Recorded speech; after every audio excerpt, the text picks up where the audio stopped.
Hey guys, karibu tena kwenye YouTube channel yetu. Nitaenda kukuelekeza namna gani unaweza kutengeneza action, na nitakuelekeza tu jinsi gani unaweza kwa mfano ukatengeneza action ya frequency separation na ukawa unaitumia mara kwa mara katika kufanya shughuli zako. Na usisite kusubscribe na kubonyeza notification kwa ajili ya kupata taarifa kila mara ninapokuwa naweka video YouTube. Okay, kwa kwanza tutaenda kwenye window. Kama haujaweka shortcut ya action hapa, utaingia katika window, utaitafuta action, utaibonyeza, itakufungulia kitu kama hiki. Kitakuwa katika mfumo huu. Kwa hiyo tutaenda kucreate action kutokea hapa.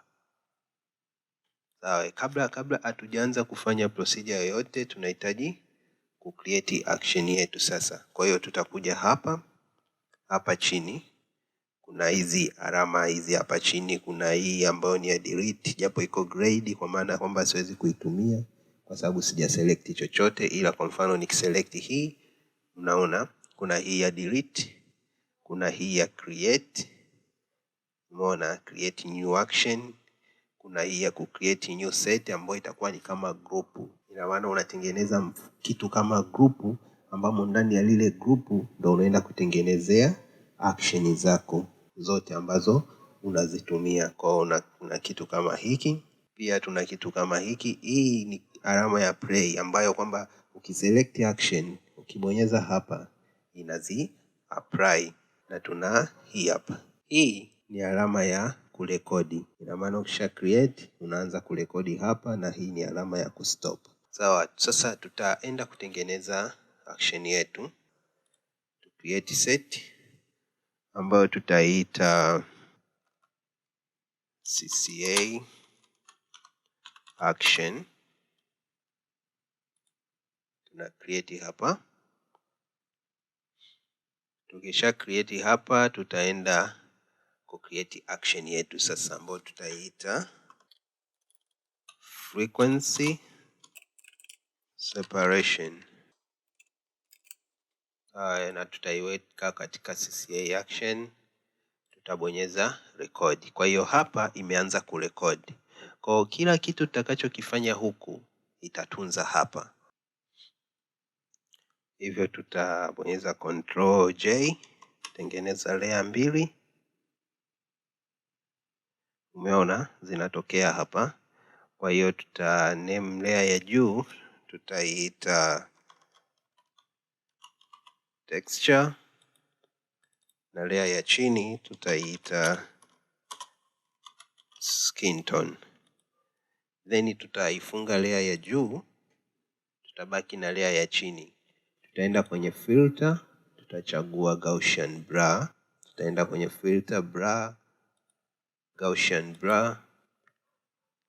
Kwa sababu hii ni close up pia ni portrait, kwa hiyo nitatumia radius ya 14, nitabonyeza OK.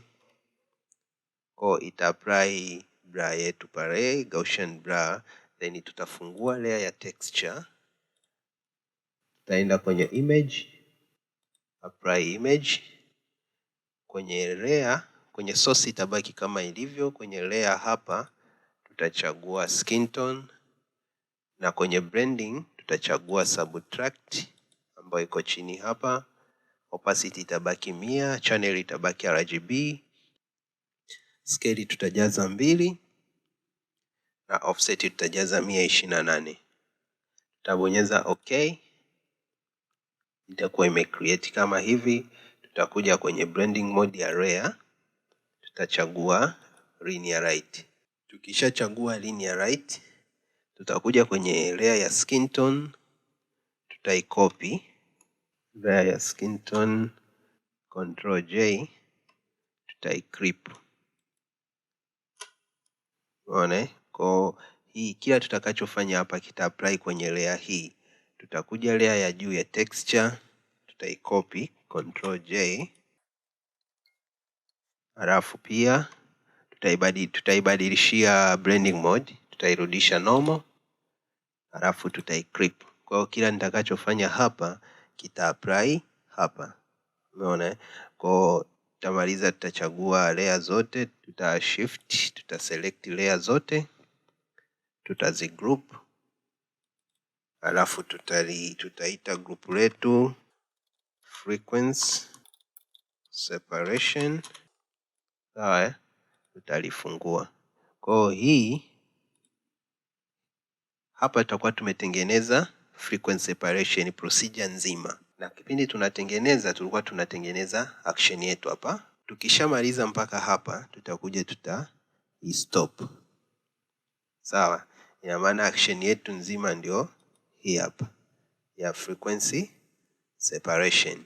Kwa hiyo tunachoenda kukifanya ni nini? Nitafuta hii grupu hapa, tutaifuta. Sawa, tutabaki na layer yetu hii. Nitakuja hapa. Sawa, nikisha kuja hapa nitabonyeza hii button ya play. Umeona? Kwa hiyo ina apply zile procedure zote mwanzo mpaka mwisho na layer zako hapa. Kwa hiyo hii inakurahisishia wewe kwamba usirudie kufanya hiki kila mara. Kwa hiyo ukiwa tu unaingia kwenye picha mpya, unatumia action, ina apply vitu vyako hapa, inakutengenezea kila kitu, wewe unaendelea na editing. Lakini pia tunataka tuwe na action ambayo ukihitaji kubadili ile Gaussian blur unaweza kubadili, kwa sababu sio picha zote zitakuwa ni portrait na sio picha zote zitakuwa ni full au picha za mbali. Kwa hiyo utahitaji kubadili Gaussian blur, ile radius ya Gaussian blur kulingana na picha hadi picha. Je, tunafanyaje? Tutakuja kubonyeza kitu hiki hapa. Lakini sasa tunataka ituulize kitu kimoja tu, maana ndio kitu cha kubadili, ambacho ni ile ya Gaussian blur. Tukiifungua hii action yetu hapa, tunakuja kutafuta Gaussian blur iko wapi? Hii hapa. Sawa? Hii. Kwa tunataka tubadili hapa kulingana na picha. Tutabonyeza hapa. Umeona? Kwa hiki kitu kitakuwa kinabadilika kulingana na picha hadi picha. Mfano, tuna apply, inatuuliza tutajaza 12, tuta apply, vingine ita apply kawaida.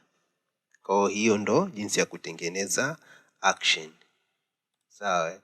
Kwa ukishatengeneza kama hivi, njia rahisi ya kuwa unazitumia, unakuja hapa, utakliki hapa, utachange kwenda kwenye button mode. Ukichange hapa, ina maana action zako zinakuwa hivi. Unaona? Na action yetu tuliyoitengeneza ndio hii hapa ya frequency separation. Kwa mfano tukifuta tena hiki kitu hapa, tukifute hapa, kwa nitakuja tu nitabonyeza hapa, ita apply, itaniuliza, nitajaza, nitaendelea. Unaona eh? Kwa hii ndo jinsi ambavyo unaweza ukatengeneza action ya procedure zako. Unaweza ukatengeneza hii kwa frequency separation, kwa procedure za dodge and burn, sharpening, vitu vingi unaweza ukatengenezea action.